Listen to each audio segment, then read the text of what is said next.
Les 17 minutes sont des épisodes spéciaux réservés aux membres de ma page Patreon. Sur ma page Patreon, vous trouverez plus d'une centaine de publications inédites. Les épisodes retour, les capsules concept, les cours en visio, sans parler de mes articles et des apéros philo. Rejoignez-moi sur Patreon pour y accéder, le lien est dans la description. Le temps est-il une illusion ? Dans la longue liste des propriétés que l'on prête à l'homme, il y a la conscience du temps. L'être humain est un animal qui a conscience du temps qui passe, que le passé fut, que le présent est et que le futur sera. Mais le temps est-il une réalité objective, ou bien se pourrait-il qu'il soit une pure invention de notre esprit ? Si on prend les choses telles qu'elles se présentent à nous, le temps est une réalité. À quoi reconnaissons-nous l'existence du temps ? Nous la reconnaissons à ses effets.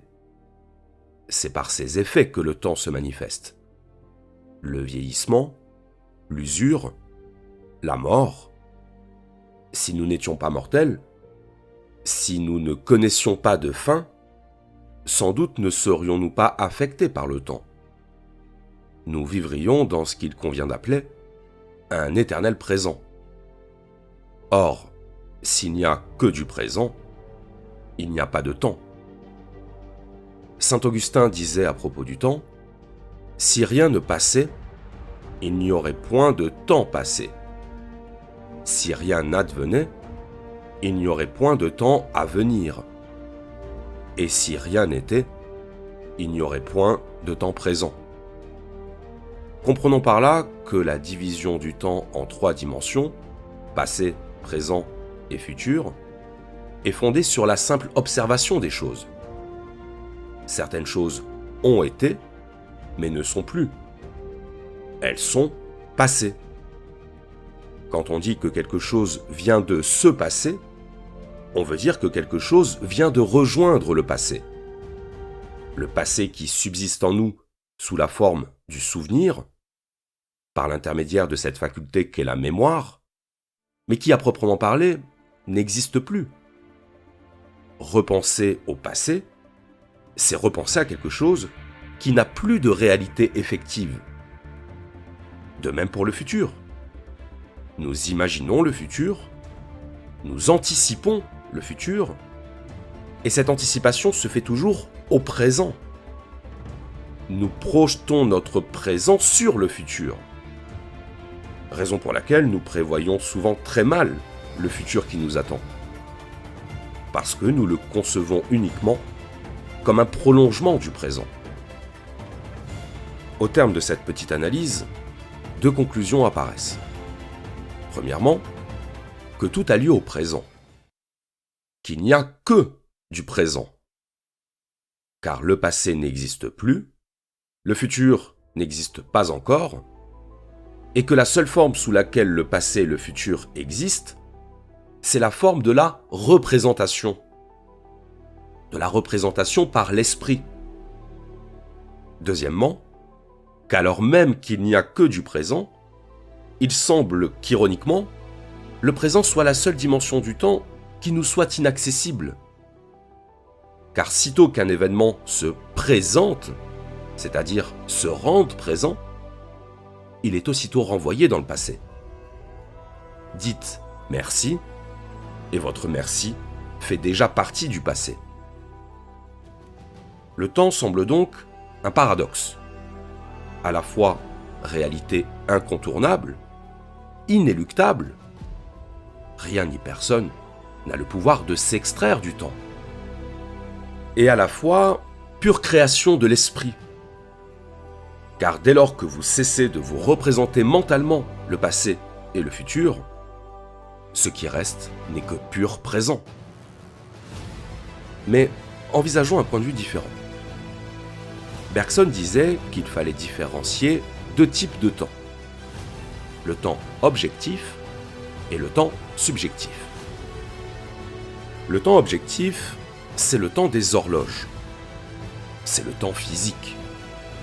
C'est le temps qui vous permet d'organiser votre emploi du temps. donné rendez-vous à telle heure, et sur lequel tout le monde peut se synchroniser. Ce temps physique des horloges n'est pas qu'une simple convention. Il est calqué sur un phénomène astronomique, la rotation de la Terre. Un jour, c'est le temps que met la Terre à faire une rotation sur elle-même. Or, la rotation de la Terre, ce n'est pas une invention. C'est une réalité concrète. La réalité d'un cycle. De même que la révolution de la Terre autour du Soleil est une réalité concrète qui définit nos années. Dans certaines cultures, on parle de mois lunaires, la durée que met la Lune à effectuer son cycle. Donc le temps tel que nous l'employons, c'est le temps issu des cycles naturels. Et si la subdivision de ces cycles en saisons, en semaines et en heures relève bien d'un choix humain, ces cycles n'en sont pas moins une réalité matérielle. Ça, c'était pour le temps objectif. Mais qu'en est-il du temps subjectif ? Le temps subjectif, c'est le temps tel que vous le vivez. Tel que vous le vivez intérieurement. Prenons un exemple. Si vous regardez un film et que vous vous ennuyez, le temps va vous paraître long. Va vous paraître, sous-entendu, c'est une impression subjective. À l'inverse, quand vous vous amusez, quand vous passez du bon temps, c'est le cas de le dire, le temps va vous sembler passer très vite. Il n'exercera pas sur vous de pression. Il y a donc subjectivité du temps, dans la mesure où il y a perception du temps. Le temps a beau être une réalité objective, il n'existe qu'à travers l'expérience que vous en faites. Du point de vue de la perception, 1 heure, ça ne veut rien dire. Tout va dépendre de la manière dont cette heure va être remplie. Bergson distingue ainsi le temps de la durée. La durée, c'est le sentiment du temps. C'est le temps psychologique, le temps vécu. Et ce temps vécu est bel et bien la seule voie d'accès au temps que nous ayons. Voilà pourquoi on peut dire que le temps est d'abord ce que nous en faisons.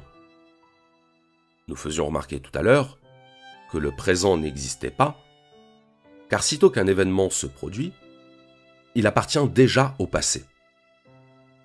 Mais ça, c'est un raisonnement logique. Or, notre rapport au temps n'est pas nécessairement un rapport logique. Du point de vue de notre expérience, il est possible de s'extraire du temps, au sens où il est possible de cesser de se représenter le temps sous une forme divisée. Il est possible de cesser de penser au passé, de cesser de penser au futur et de fusionner avec le présent. Fusionner avec le présent, c'est se rendre intégralement disponible, par nos sens et par notre attention, à ce qui est actuellement. C'est couper le robinet du mental qui nous fait constamment sortir du moment présent, qui nous sépare du moment présent. Par la présence, c'est-à-dire par l'attention continue aux choses présentes, nous mettons fin à la division du temps. Nous mettons fin à l'illusion du temps. Et nous réunifions les 3 dimensions du temps pour ne vivre que dans celle qui est une réalité pour nous, le présent.